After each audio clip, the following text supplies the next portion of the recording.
बचपन में नाच के गीत गाते थे और आज हम अपने बचपन का गीत सुना रहे हैं। कैसे लगेगा कमेंट बॉक्स में बताइएगा।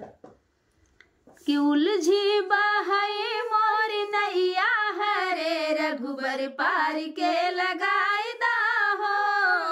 उलझी बहाए मोर नैया हरे रघुबर पार के लगाई दा हो।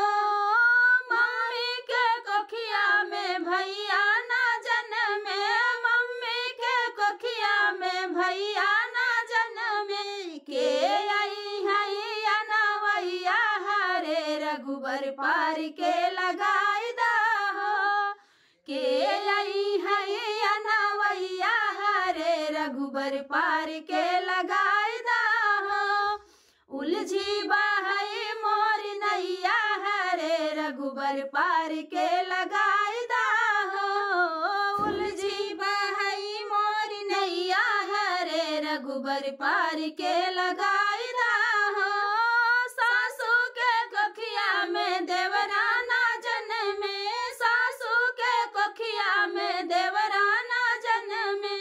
के कहीं है भौजैया हरे रघुबर पार के लगाई दा हो। के कहीं है भौजैया हरे रघुबर पार के लगाई दा हो।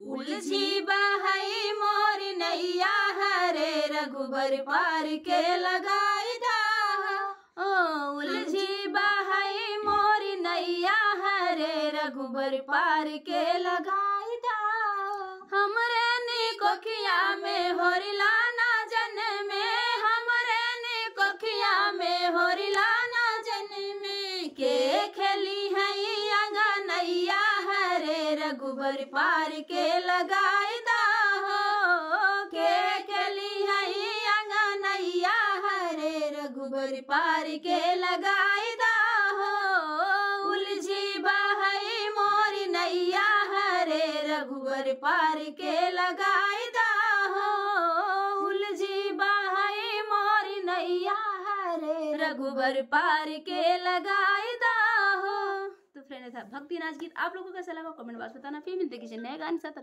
बाय बाय दोस्तों।